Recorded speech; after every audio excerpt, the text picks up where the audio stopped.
أعوذ بالله من الشيطان الرجيم بسم الله الرحمن الرحيم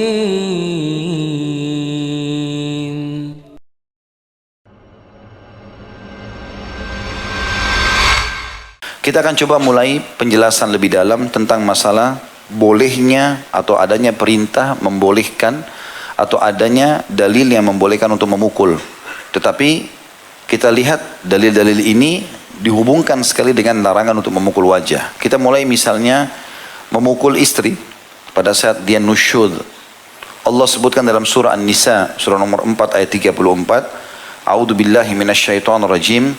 Wallati takhafuna nusyudahunna fa'idhuhunna wahjuruhunna fil madaji'i wadribuhun. Ada kalimat dari sini Allah mengatakan wadribuhun. Wadribuhun nantinya pukullah mereka. Nanti saya terjemahkan, fa in ata'nakum fala tabghu 'alaihinna sabila innallaha kana 'aliyyan kabira. Firman Allah yang mulia ini kekal sampai hari kiamat ditelawakan oleh orang-orang beriman, yang artinya dan para istri yang kalian khawatirkan nusyudnya. Dan para ulama menjelaskan nusyud adalah membangkang menjalankan kewajiban yang merupakan hak suami. Maka fa'idhuhun, perintah pertama, ingatkan mereka dengan baik-baik. Ini nggak boleh loh, ini haram, ini begini, harusnya begini dan seterusnya. Kalau mereka nolak, wadribu wahjuruhun fil madaji', diboikot, diranjang. Jadi nggak diajak ngomong, apalagi bergaulan biologis. Bergaulan biologis ini tidak dilakukan sama sekali. Tapi ini juga ada kaidahnya ya. Kata Nabi SAW, la tahjur illa fil bait. Jangan kau boikot istrimu kecuali di rumah. Kalau istri sering minta pulang karena ngambek itu biasa. Tapi kalau antum ngambek pulang ke rumah orang tua, ini tanda tanya. Sepertinya perlu disunat lagi. Jadi laki-laki tidak boleh tinggalkan rumah biar lagi ngambek. Kalau kita boikot istri, diboikot, diranjang saja. Di keluar rumah nggak boleh, karena masih ada tanggung jawab. Tanggung jawab adalah menjaga keamanan rumah. Ya, kalau ada apa-apa, ada maling, ada segala macam.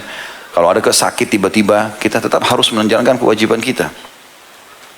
Kemudian yang ketiga ini saksi bahasan kita, wadribuhun. Kalau mereka tetap tidak mau juga berubah, nggak mau tutup aurat, nggak mau sholat, nggak mau jalankan kewajibannya, maka baru pukul mereka. Jadi ada perintah di sini dibolehkan memukul. Nanti kita akan rincikan masalah itu. Lalu Allah mengatakan, kalau mereka sudah mematuhi kalian. Yang dimaksud mematuhi di sini adalah tahapan pertama. Kalau sudah diingatkan dia mau taubat, jangan ya ini nggak boleh. Baiklah, maaf ya, gini. Misalnya sudah selesai. Jangan pindah ke tahapan setelahnya. Gitu kan? Jangan bilang misalnya, kan Al-Quran surah An-Nisa mengatakan saya harus hukum kamu 3. Ya. Jadi saya tegur sekarang, biar kau sudah minta maaf, tetap nanti malam saya boikot kamu. Ya. Juga saya pukul dulu. Ini nggak boleh. Harus memang kalau diterima yang pertama, mau idhah peringatannya sudah selesai. Kalau tidak mau baru pindah ke boikot tadi. Kalau nggak mau baru pindah ke pukulan. Kata Allah, fa in ata'nakum, kalau mereka sudah mematuhi kalian. Baru peringatan pertama sudah, atau peringatan kedua sudah, gitu kan? Atau pada saat yang ketiga pun pindah sudah, maka janganlah kalian sengaja mencari-cari kesalahan mereka. Udah minta maaf sudah, rangkul saja selesai. Ya, kita buka lembaran baru. Allah mengatakan, innallaha kana 'aliyyan kabira. Allah itu zat yang maha tinggi dan maha besar. Ayat ini tentu teman-teman sekalian dirincikan oleh para ulama. Bahwasanya ayat ini mengandung beberapa hal.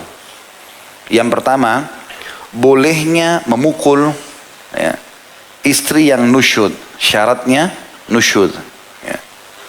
Dan harus diikuti dengan tidak boleh memukul wajah. Karena ini dijelaskan di dalam hadis Nabi SAW riwayat Abu Daud. Rincian daripada wadribuhun, pukullah mereka. Itu Nabi SAW mengatakan, wala tadribul wajha, wala tukabbih, wala tahjur illa fil bait. Jangan pernah kalian memukul wajah. Jangan kalian menjelek-jelekkan. Dan jangan juga kalian memboikot kecuali di rumah. Ya. Berarti di sini ada batasan. Pukulan boleh, tapi wajah tidak boleh. Walaupun ada perintah dalam Al-Quran untuk memukul, gitu kan? Kemudian Ibnu Abbas radhiyallahu anhu juga menjelaskan tentang masalah firman Allah Subhanahu wa taala ini. Beliau mengatakan, tahjurha fil madaji', engkau memboikot istrimu di ranjang, fa in akbalat, kalau dia meninggalkan kesalahannya, dia minta maaf, maafin saya ya, segala macam, ya sudah. Wa illa faqad adinallahu laka an tadribaha darban ghairu mubarrah. Kalau dia tidak mau juga patuh, kau masih diizinkan oleh Tuhan untuk memukul istrimu, tapi ingat, pukulan yang tidak berbekas. Wala taksir laha azma, dan sama sekali kau tidak boleh memukulnya sampai mematahkan tulangnya. Ini perkataan Ibnu Abbas diambil dari tafsir At-Tabari jilid 8 halaman 314. Juga tentunya ada penyampaian Nabi SAW berhubungan dengan masalah pukulan ini, atau merincikan tafsir An-Nisa 34 tadi. Beliau mengatakan tentang hak suami, walakum alaihinna alla yuti'na farasyakum ahadan takrahuna. Dan kalian punya hak dari para istri untuk mereka tidak memasukkan siapapun ke dalam rumah kalian. Ya, makna lain menginjak permadani kalian atau memasuki kamar tidur kalian, ya, siapapun yang kalian tidak sukai. Fa in fa'alna dzalika fadribuhunna darban ghairu mubarrah. Kalau mereka coba untuk melanggar itu, maka boleh kalian memukul, tapi ingat, darbatun atau darban ghairu mubarrah, pukulan yang tidak berbekas. Salah satunya adalah tidak menampar wajah, dan Nabi SAW kasih tadi, tidak boleh menjelek-jelek, menghina-hina, ya.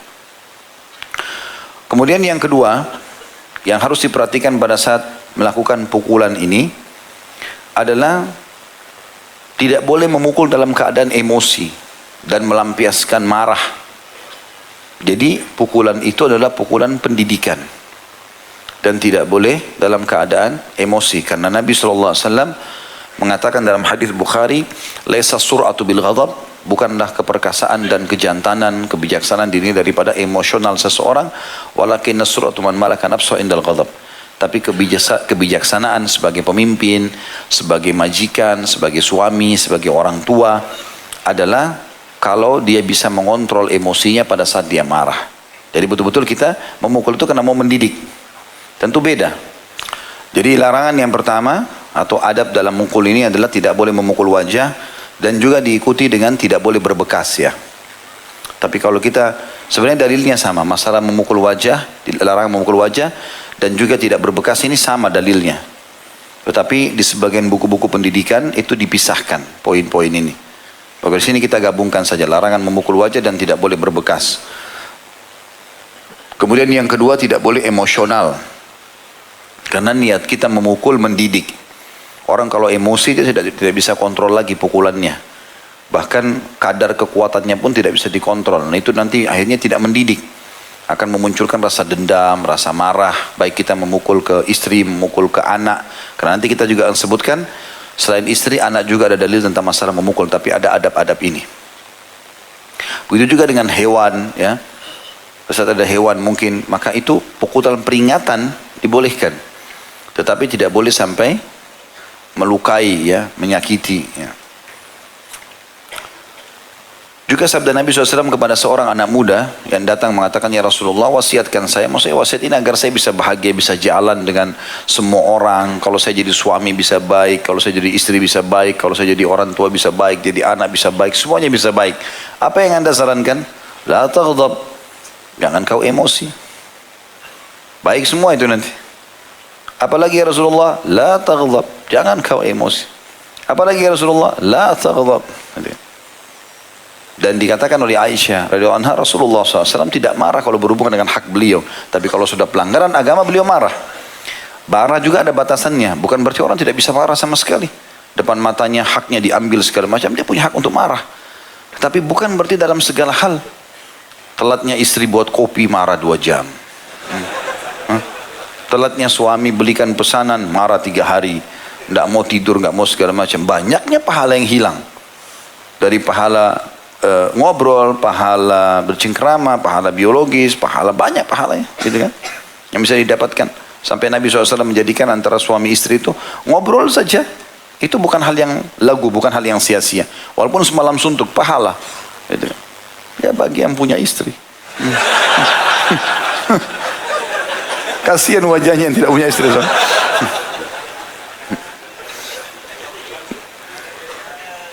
Baik. Kemudian selanjutnya, jadi sekali lagi kita kembali poin nomor 2, mukul tapi tidak boleh emosional, karena emosional tidak akan terkontrol. Jadi pukul dengan mendidik. Nah kalau kita niat mendidik beda. Kadang-kadang kita mau pukul pun, kemudian dia berubah wajahnya atau merasa bersalah, sudah tidak jadi. Karena tidak emosi. Kalau orang emosi itu semuanya pasti akan dia lampiaskan. Ini berbahaya. Akhirnya bukan cuma tangannya, mulutnya juga berbicara, matanya juga melotot, banyak hal. Yang merubah semuanya, nanti situasi jadi tidak nyaman. Kemudian yang ketiga, maksimal 10 pukulan saja. Nggak boleh lebih. Dari 1 sampai 10. Dan sebagian ulama mengatakan menggunakan jari atau kayu siwak. Jadi kan? Ini diambil daripada hadis Nabi SAW riwayat Bukhari Muslim, di mana beliau bersabda, la tajridu fauqa asharati aswatin illa fi haddin min hududillah. Jangan pernah kalian menghukum lebih dari 10 kali pukulan, kecuali kalau sudah sampai pada hadnya Allah. Had Allah itu seperti pemabuk dicambuk, itu kan 40 derah. Pezina sampai 100 kali, nah itu lain. Hadnya Allah, hukuman Allah yang ada cambukan itu harus ikuti jumlah Allah. Tapi selain daripada ini cuma akan menghukum anak, gitu kan? Menghukum istri ini nggak boleh. Lebih dari 10 kali nggak boleh. Maksimal di sini, ya. Itu juga masuk dalam masalah adab, ya, berhubungan dengan masalah ini. Kemudian juga termasuk dalam masalah adab, masuk yang keempat adalah berhenti, ya. Atau pukulan itu hanya diberikan pada saat terjadi pelanggaran saja yang tidak mau diubah. Jadi harus berhenti setelah itu. Jadi bukan pukulan menjadi sebuah tradisi. Bukan sedikit-sedikit ngancam orang mau tonjok gitu kan. Saya pernah gitu satu mobil sama orang sampai saya kaget gitu ya. Waktu itu kami dari satu daerah di Jawa Timur, dari kota itu menuju ke Surabaya. Masih ada hubungan kekerabatan tapi jauh ya. Maka di mobil entah bertengkar apa suami istri di belakang ini, suaminya tiba-tiba melotot terus mau ditonjok istrinya. Istrinya kayak orang ketakutan di depan orang semua. Artinya ini terlalu melampaui batas gitu ya. Ini tidak boleh seperti ini. Kalau kita marah pun sekali, maka yang harus di tangan diingatkan gitu kan. Diingatkan ke tangannya dipukulin nggak boleh. Itu yang diingatkan. Ini begini dan begitu. Itu lain. Dan ini kalau tonjok main tonjok lebih baik beli ring tinju saja di rumah. Hah? Siapkan sarung tinju, ayo kita tinju sekarang gitu. Baik. Maaf, masih ada satu lagi. Tadi poin keempat adalah harus berhenti. Sesuai dengan dalil tadi kembali kepada An-Nisa ayat 34. Karena Allah mengatakan fala tabghu alaihinna sabila. Fa in ata'nakum fala tabghu alaihinna sabila. Kalau mereka sudah patuh, maka jangan kalian sengaja mencari-cari permasalahan atau ngungkit-ungkit permasalahan mereka, gitu kan? Ini peringatan Allah. Maka salah satu adabnya adalah tidak boleh lebih dari 10 kali. Yang ketiga dan yang keempat tidak boleh memukul lagi kalau sudah berhenti. Ya. A'udzu billahi minasy syaithanir rajim.